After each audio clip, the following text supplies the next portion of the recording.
I'm glad you're here. We're going to talk about real families today.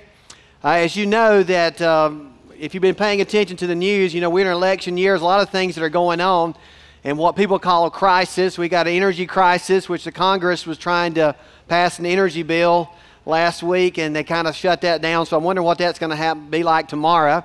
But we have Iraq out there, we have terrorism, we have a lot of things that we would call a crisis, and then you break all of that down, and then you end up into your little world, and you have a crisis in your world going on somewhere right now. And so when I break it all down and look at all the crisis, I come down to this. I thought, what is the major crisis in America right now? What's the major crisis? And I'll tell you what I think it is.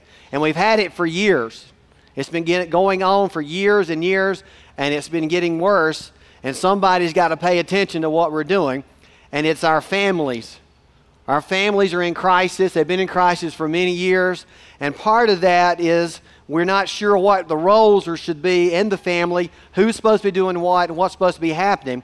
And so we're going to be looking at that over today and the next few weeks, what the roles are, what is it really causes the families to be what they are. And one thing with you guys, everybody has a different thought process when it comes to families, because everybody's come from a different place. And when I go over what this is how God said it should be and how it's set up, it may not have been that way for you. You didn't have a real good role model to make this happen. So we're going to talk about what it really is and what it's supposed to do. One of the things I think that's caused the problem, and I want you to pay attention to this, is I think we got way too many choices. There's too many things that we can do, too many things that we can choose. When it comes to choosing where we live, choosing what we drive. Now, don't hear what I'm not saying. Okay, I'm not saying those things are bad. I'm just saying at some point we make a choice because we've got to do something for those things. We have to work more hours, and we're working 90-plus hours out of the home. In the 60s, it was only 40-plus hours out of the home. Now, both parents are working, and so, you know, and we're all moving. We're all doing something. And even Faith came to me the other day, she asked every day, Dad, where are we going tomorrow? She's 4 years old, where are we going tomorrow? And I said, well, tomorrow we're just going to stay home and play dress up. Okay? That's what we're going to do. She said, oh, okay. Like that was, you know, it's just always, you know, it's easier. And one of the things that's happened because of the choices is the time factor that's happened with us. If you're going to live where you're going to live, drive where you're going to, what you're going to drive, I mean, there are costs involved in that, and when it comes to work, and when it comes to all the things you have to do based upon our choices.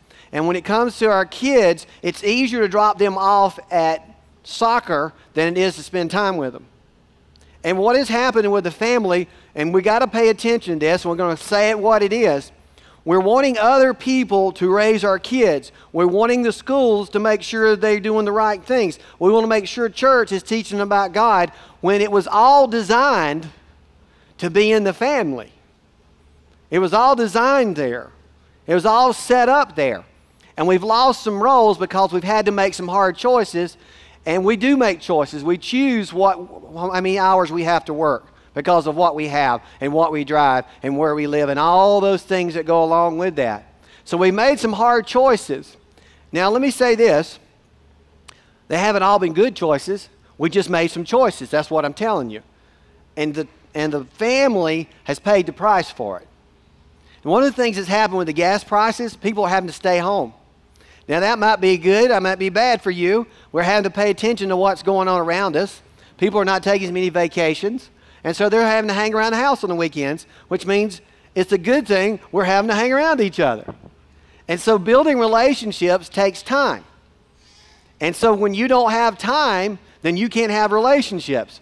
But we choose, and one of the things that caused this is the culture that we live in. Everybody's, you know, basically at light speed, and so we just stay on light speed. It's almost like you can't get off.